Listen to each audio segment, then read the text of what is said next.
Magandang gabi, Pilipinas. Sa Frontline tonight. Content creator at dating SOCMED strategist si Bongbong Marcos sa si Franco Mabanta inaresto matapos tumanggap umano ng mali-maletang pera. Pero git niya na set up raw siya. Senator Rodante Marcoleta nagpatutsyada kay Senator Ping Lacson matapos lumutang ang pangalan niya sa issue ng allocables at flood control scandal. Ano po ba talaga, kuya? Senator Lacson is indeed consistently inconsistent. Usapang impeachment naman ni VP Sara Duterte. May sapat daw na boto yan sa Kamara. VP Sara, pinagpapasadyo sa lamang daw ang mangyayari. Balikatan exercise sa Nueva Ecija binatikos dahil sa paggamit ng Tomahawk cruise missile. Low pressure area sa loob ng PAR, binabantayan. May namatanding bagyo pero mananalasabayan sa atin. At sa ating pabaong pampagood night, dalawang pasaherong naipit sa traffic, dinaan na lang yan sa sayaw.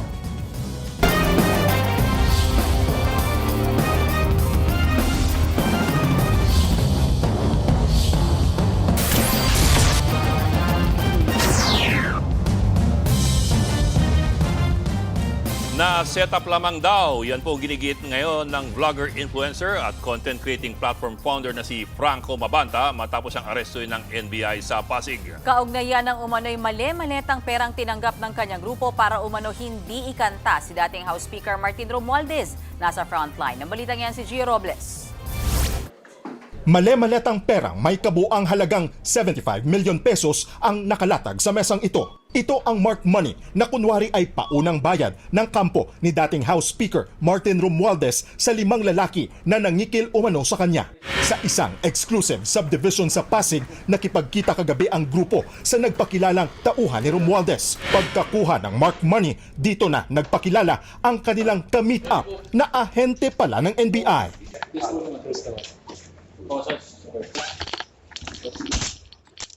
Arestado ang leader ng grupo na si Franco Mabanta, ang founder ng Peanut Gallery Media Network at 4 na iba pa. Ayon sa leader ng grupo, set up ang nangyari. Yeah, it's not true. It's not true. That's it. So hindi kayo nag-extort No. 300 million pesos? No, definitely not. How can we extort when they were the ones who came to us? Ayon sa NBI, nakaraang taon pa umano lumapit sina Mabanta sa kampo ni dating House Speaker. Pero kamakailan lang dumulog sa NBI ang kampo ni Romualdez para magreklamo. 350 million pesos umano ang halaga na hinihingi ni Mabanta kay Romualdez kapalit ng hindi paglalabas ng expose kaugnay umano ng katiwalian ng dating House Speaker. Kalaunan, ibinaba umano sa 300 million pesos ang halaga na babayaran umano in cash. Nag-demand sila ng 4 tranches. So yung 4 tranches is consisting of 75 million per tranche. Meron deadline eh. So kung hindi masettle yun, May 5, magre-release sila ng first part 1 ng video. Isa sa ilalim pa ang expose video sa pagsusuri ng NBI Forensic Team. Ang NBI po will act on evidence. Evidence-based po tayo even dito sa nangyari na to. Sinundan natin kung saan po pupunta yung ebidensya. Sumailalim na sa online inquest proceedings sina Mabanta sa reklamong robbery extortion. Dadalhin sa NBI detention facility sa Muntinlupa sina Mabanta. Si Mabanta ay bahagi ng campaign team ni Pangulong Bongbong Marcos noong 2022 presidential elections. Kilala rin siyang taga-suporta ni dating Pangulong Rodrigo Duterte. May libo-libong followers sa social media si Mabanta, kung saan madalas siyang mag-post ng mga komentaryo sa politika at iba pang national issue. Ayon sa NBI, hindi nila pinag-iinita ng mga kritiko ng gobyerno. Huwag raw haluan ng politika ang operasyon ng NBI. Kung may mga personality na tumitira reputational attacks to gain money, to gain position, dapat yun yung managot. Pero yung NBI, let's be fair to the men and women of NBI, law enforcement itong mga to. Nagbabalita mula sa Frontline, Gio Robles, News 5. Siniwalat ni Senator Ping Lacson na merong 500 million pesos daw na allocable si Senator Rodante Marcoleta. Kabilang daw ang senador sa mga pinaglaanan ng mga allocable. At base raw yan sa records ng yumaong si Public Works Undersecretary Catalina Cabral. Ang allocables ay pondo sa DPWH na inilalaan para sa request na proyekto o pondo ng mga senador at kongresista at pinagpapalagay na rebranded na pork barrel funds. Sa ngayon naman, hindi pa raw kasama si Marcoleta sa irerekomenda ng Senado na imbestigahan ng Ombudsman. Pero ibang usapan na raw direkta siyang idadawit sa flood control scandal. Narito ang aking report. May mga bagong dokumento raw sa flood control scandal. Ayon yan mismo kay Senate President Pro Tempore Ping Lacson na chairman din ng Senate Blue Ribbon Committee. Isa sa mga pangalang lumutang ay si Senator Rodante Marcoleta. Si Marcoleta raw kasi ay kabilang umano sa mga senador na pinaglaanan ng allocables na aabot sa 500 million pesos batay sa records ng yumaong DPWH Undersecretary na si Catalina Cabral. Kanina, tinanong si Lacson tungkol dyan sa kapihan sa Senado at mayroon siyang nilinaw. May papabaraw bang evidence versus... Actually, meron pa. Oo. Kasi sabi ko nga, yung request for allocables, although sa tingin ko, hindi proper, pero hindi naman illegal. Again, hindi pa rin illegal yon. Pinagbigyan ng DPWH. Pero yung binigyan ka ng items, tapos sinubstandard ng contractor mo, ginos project ng contractor mo, doon may problema. So yun ang hihimay namin. E paiimbestigahan naman ba si Marcoleta? Pa-clarify, kasama bang i-recommenda sa ombudsman na imbestigahan si Marcoleta? Depende. Sa ngayon hindi. Kasi, pero kung yun nga, merong ghost tapos ma-attribute sa kanya, kung meron siyang participation sa mga, kung magkakaroon ng ghost or substandard, he should be treated in the same manner na natrato ibang senator, ibang congressman. Wala nang special dito. Dagdag pa ni Lacson, kwento sa kanya ng ilang kongresista, nagkaroon umano ng bukulan o lamangan ng dumaan sa commission appointment si dating DPWH Secretary Manny Bonoan. Bagamat walang pinangalanan si Lacson, matatandaang si Marcoleta ang chairman ng Public Works Committee ng CA noon. Actually, 1.5 billion daw yung hinihingi. 500 lang yung binigay. Tapos nakanganga yung mga ibang kasama sa CA kasi wala naman nakuhang project. Ibibigay raw ng Blue Ribbon Committee lahat ng ebidensya sa ombudsman para maimbestigahan. Merong handwritten. Kung napagbigyan, obviously napagbigyan, care of na eh. Ngayon, yung projects na yon may listahan. Gusto naming malaman. Senators and congressmen po ito? Yeah, both. Marami. Marami yun. Meron ng isang legislator. Ganyan kakapal yung kanyang request eh. Hininga ng News 5 ng reaksyon ng Ombudsman at si Senator Marcoleta pero wala pa silang sagot. Sa ngayon, nasa 7 senador pa lang ang nakapirma sa Flood Control Committee report. Kailangan ng siyam o mayorya ng komite para mailatag ito sa plenaryo. Sakaling mangyari yan, magkakaroon ng venue sila Senators Jesus Codero, Jinggoy Estrada at Joel Villanueva na magpaliwanag at linisin ang kanilang pangalan. Kaugnay po ng balitang yan, bumuelta si Senator Rodante Marcoleta matapos siyang idawit ni Senator Ping Lacson sa umano'y bilyon-bilyong pisong allocable sa flood control scandal. Sa kanyang privilege speech sa plenaryo ngayong gabi, iginiit ni Marcoleta na paninira lang ito sa kanya. Dagdag pa ni Marcoleta, hindi raw dapat maging entablado ang Senado para sa mga anyay intrigero na alam naman daw kung ano ang totoong motibo. Bukod dyan, muli ring binira ni Marcoleta ang partial committee report sa flood control scandal ng Blue Ribbon Committee kung saan chairman si Lacson. Hindi raw kasi nito idiniin sina dating House Speaker Martin Romualdez, dating Presidential Legislative Liaison Office Head na si Adrian Bersamin at dating Justice Undersecretary Jojo Cadiz. Wala pang tugon dyan si Lacson. Ay nasaan po yung progress? Baka naman ang tunay na problema ay hindi ang kakulangan ng pirma, kundi ang kakulangan sa political will. He also said that he wants a healthy discussion, yet won't accept any interpellations. Ano po ba talaga, kuya? Senator Lacson is indeed consistently inconsistent, invoking transparency when convenient, but resisting accountability the moment questions are directed at him. Sa flood control scandal pa rin, sinabi naman ni Senator Ping Lacson na wala raw itong iisang mastermind. Ayon kay Lacson, base sa mga nagdaang hearing at sa partial committee report, may mga mastermind sa katiwalian sa kada rehiyon. Si Lacson ang chairman ng Senate Blue Ribbon Committee na nanguna sa investigasyon sa korupsyon sa flood control projects. There's an overall mastermind. Kasi nga, di ba, ano to eh, driven by greed. Tsaka sabi ko nga, di ba, parasitic eh. Para bang walang tigil na ng but merong organized na grupo, pero within a certain agency, within a certain district engineering office. Dagdag pa ng senador, maging ang pugante at dating kongresistang si Zaldico ay hindi pa rin matuturing na mastermind. Sa ngayon, hindi pa rin napapauwi ng Pilipinas si Ko na sinasabing nag-apply na ng political asylum sa France. Fully organized, parang mafia, na lahat na sa'yo susunod. I don't think so kasi merong mga hindi niya rin kayang, probably hindi ko sigurado, based on evidence, meron din talagang particular congressman, not necessarily Zaldico, congressman contractor, na nagmamanipulate siya within his sphere or area of influence. Kumpiyansa naman ng ilang House Party leaders na makakakuha ng sapat na boto sa Kamara para ma-impeach si Vice President Sara Duterte. Ayon sa partido na lakas CMD, higit 6 na puraw nilang miyembro ang siguradong bobotong impeach si VP Sara. Ayon naman sa National Unity Party na sa 60% o higit 30 nilang miyembro ang boboto pabor dito. Sa Lunes, May 11, pagdedebatehan sa plenaryo ang articles of impeachment laban sa bise. Posible na rin niyang mauwi sa botohan. 1/3 o 106 na boto ang kinakailangan para ma-impeach ang bise.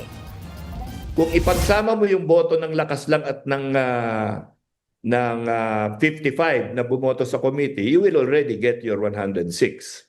Di ba? So, what are the odds? Kung pumupusta ka sa karera ng kabayo, panalo na siguro itong kabayong ito kasi 106 lang ang kailangan. So definitely as a party, we go behind the parties, the party members that have already invested in this process. We expect that Lakas will come out strong in terms of its vote. It's possible that 200 votes might be secured. Isinulat ng Diyos. Ito po ang pahayag ni VP Sara Duterte kaugnay ng gumugulong na articles of impeachment laban sa kanya. Git ng bise, unfair o hindi tama na idamay ang kanyang pamilya na pawang mga private citizens. Matatanda ang binunyag sa impeachment hearing na sangkot din ng asawa ng bise na si Atty. Mans Carpio sa bilyon-bilyong pisong umunong bank transactions.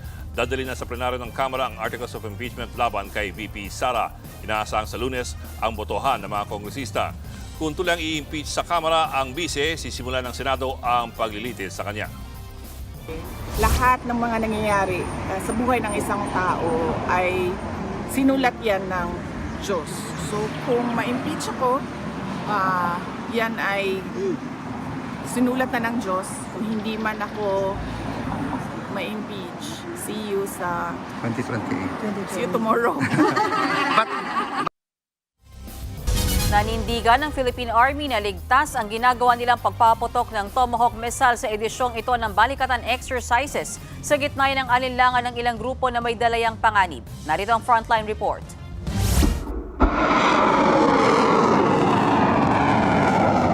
Bahagyang nagliwanag ang kalangitan sa Tacloban City Airport pasado hating gabi nitong Martes dahil sa pinaputok na Tomahawk cruise missile ng Amerika.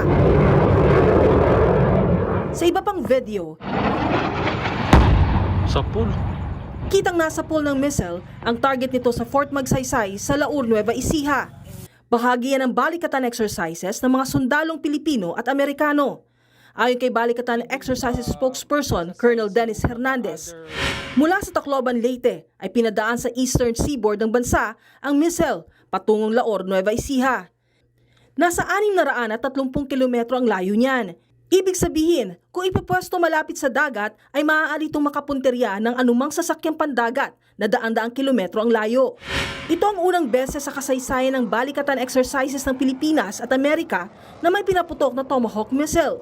Pinalipad ito sa pamamagitan ng Typhoon Missile System ng Amerika na unang beses ginamit mula nang i-deploy ito sa bansa noong 2024. Improvement yan para sa AFP. Pero gitang koalisyong makabayan, nalagay sa alanganin ng kaligtasan ng mga Pilipino dahil sa missile.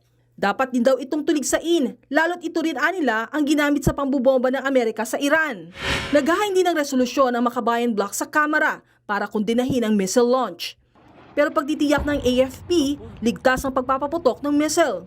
We do exercise yung mga other safety measures such as requesting clearances from pertinent authority in terms of notice to airmen, notice to mariners, and coordinating with the local government unit heads, and also information dissemination sa mga tao na within the area. At kung usapin ang kaligtasan din lang naman, ginitang AFP, mas kailangan nating maging maalam sa mga makabagong armas. Katunayan, kinukonsidera rin daw ng AFP ang pagbili ng Typhoon launcher at Tomahawk missiles bilang bahagi ng modernization at defense program ng militar. Una nang kinundina ng China ang pag-deploy ng Typhoon missile system sa Pilipinas dahil saan nila'y banta nito sa seguridad sa rehiyon.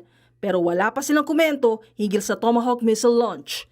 Nagbabalita mula sa Frontline, Maluy Chivaria, News 5.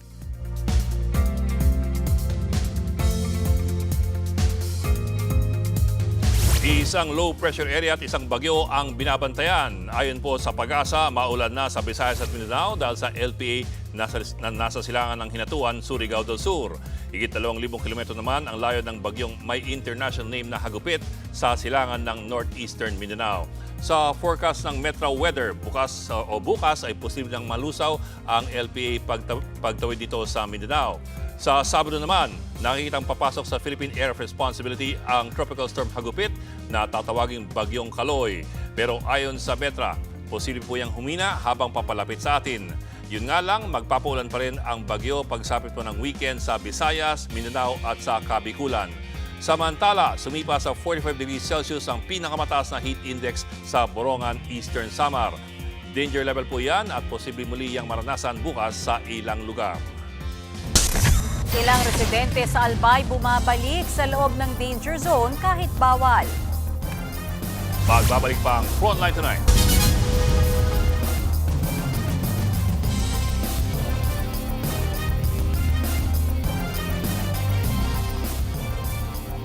Mga kapatid, Ed Lingaw po, maging maalam at may pakialam sa mga napapanahong balita sa ating bansa.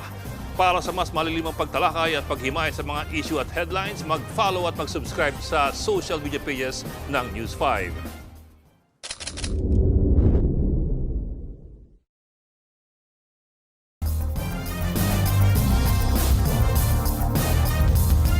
Pumalag si ML Party List Representative Laila de Lima sa pahayag ni Senator Robin Padilla na bilang taga-minorya ay trabaho nilang harangin o kontrahin ang pag-convene ng impeachment court. Giit ng kongresista, hindi trabaho ng minority na kontrahin ang bawat galaw ng majority. Naunang sinabi ni Padilla na may sinusunod silang parliamentary procedure bilang mga miyembro ng minorya. Kaya hindi raw pagiging biased ang kanilang pagkontra dahil papel daw nila ito. Yes, we fiscalize, we oppose yung mga sa tingin namin hindi mga magandang polisiya, hindi mga magandang legislative measures. Pag gano'n na lahat na lang i-oppose ng minority, you're no longer a genuine minority. You would be considered an obstructionist. Sinagot ni Executive Secretary Ralph Recto ang mga patutsada ni Batangas Congressman Leandro Leviste. Sa talumpati ng kongresista kagabi, binunyag niyang ginastosan umano ni CWS Party List Congressman Edwin Guardiola ng 1 bilyong piso ang kampanya noon ni Batangas Governor Vilma Santos Recto at anak na si Luis Manzano na tumakbong Vice Governor. Pero buwelta ni Recto, si Leviste nakiusap sa kanya na suhulan ng karibal niya sa politika para umatras sa kampanya. Naganda pa raw si Leviste noon ng 400 million pesos para dito, pero tinanggihan daw ito ni Recto. Ang sabi pa ng Executive Secretary, may mga natanggap din siyang ulat na nanguna sa malawakang vote buying si Leviste sa Batangas. Ang banat pa ni Recto, nasisiraan daw ng bait si Leviste na gagamitin ang mga kaanak para ibida ang kanyang sarili. Inventor din daw ng kasinungalingan ang nasabing kongresista. Bawal pa rin pumasok sa 6-kilometer permanent danger zone ng Bulkang Mayon sa Albay, pero may ilang residente pa rin pumupuslit dahil sa kanilang kabuhayan. Ayon sa Daraga Police, dumadaan ang mga residente sa mga makikipot na daan para hindi sila makita. Ilan sa mga naabutan nila ang mag-asawang nagpupulot ng walis tingting para ibenta. Nasita rin ang isang lolo na nagtatanim ng sitaw para sa kanyang kabuhayan. Dahil dyan, dinagdagan pa ang mga nagroronda sa boundary ng danger zones ng bulkan. Posibleng pagmultahin ng mga mahuhuli ng 5,000 piso at pagkakakulong ng hindi aabot sa 1 taon. Posibleng tuloy ng mapula ang sunog sa Navotas Sanitary Landfill sa loob ng 4 o 5 araw. Ayon po sa Office of Civil Defense, malaking tulong ang pagpasok ng disaster relief experts mula sa Japan para mabilis maapula ang apoy. Sumuklolo na rin ang Transportation at Public Works Departments para sa mga heavy equipment at iba pang kailangan sa pag-aapula ng apoy na halos isang buwan na po na namemerwisyo. Pero kahit matapos na ang sunog, babantayan pa rin daw ang landfill sa loob ng 4 na buwan. Magkakaroon din daw ng post-closure activities na tatagal ng hanggang 3 taon para matiyak na hindi na maulit magkakasunog sa nasabing lugar. Lalo ngayon dahil dumadami na yung supply ng soil na dumarating, dumadami yung equipment dahil nga dun sa ginawang coordination.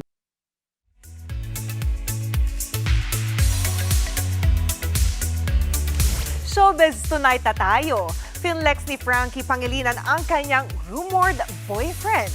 Sa IG, ipinakita ni Frankie ang ilang moments kasama ang kinilalang si Dan Laurel. Birthday kasi ni Dan. Agad naman nag-comment si megastar Sharon Cuneta sa post ng anak at sinabing happy birthday to the rumored boyfriend of Frankie. Naaliw tuloy ang netizens sa pagsakay ni Mega sa love life ng anak.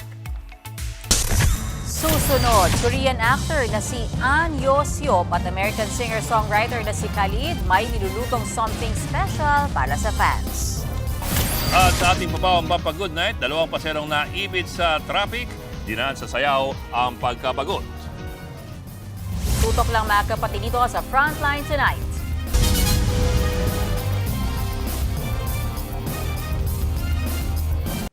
Mga kapatid, Mean Los Baños po, huwag magpahuli sa mga balita at impormasyong dapat ninyong malaman. Para sa mas malawak na balitaan at diskusyon, mag-follow at mag-subscribe na sa social media pages ng News 5.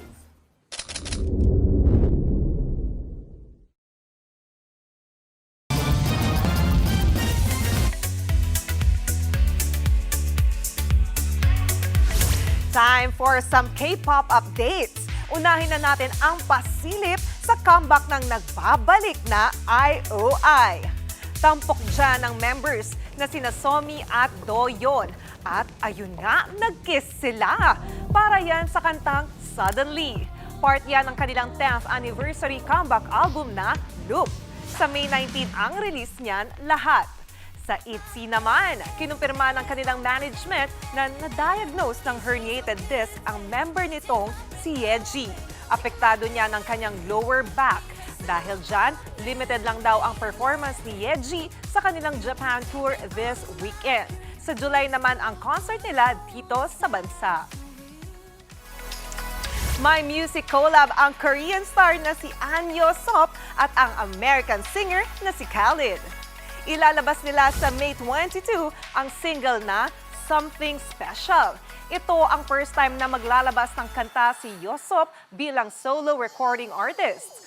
First collab din ito ni Khalid sa isang Korean star. Available na ngayon for pre-save ang Something Special sa streaming platforms. And that wraps up our Wednesday Chikas. Ako po si Jenny Alipon. Bukas ulit, mga kapatid.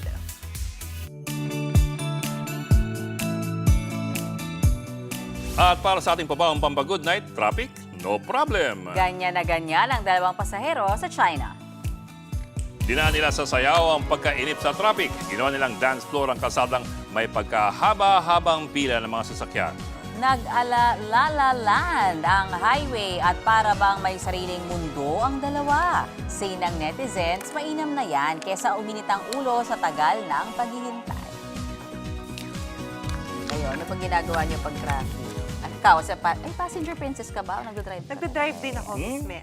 Yes, nagdadrive ako every day. Para pag malayo, for example, yung pupuntahan natin, may next week, may driver ka nun. Passenger princess. Yes. So, pag traffic, anong ginagawa mo? Pag passenger princess ka, anong ginagawa mo? Cellphone lang. Correct. Music, kakanta kasi alam mo, pag singer talaga ako pag nasa loob ng kotse, nasa loob ng Kaya shower. hirap maging driver ni Johnny kasi titiisin mo lahat yan. Oo. Pero alam mo na yung video hindi sa Pilipinas eh. Bakit? Kasi, maganda yung ay, alam ko nang bakit. Bakit? May bakanting Oo, biro mo. Kung sa Pilipinas yan, walang shoulder na pwede silang sumayaw. Punong-puno ng kotse yan sa mga motorsiklo. Sayang, may bala ka pa naman sanang itry pag nasa traffic ka. Yes! Perfect. Nandiyan pa naman si Ma'am Esther. Yeah! Goodbye na tayo. At lumalapit ng Biyernes, yan pong 30 minutong pag-imay sa malagang headlines. Balitaan at diskusyon para sa paghubog ng matalinong opinyon. Kami ng kapatid sa Baltan Public Service. Ako po si Mean Los Baños Aroseo. Ako na po si Edling Gao, walang iwanan. Frontline Tonight.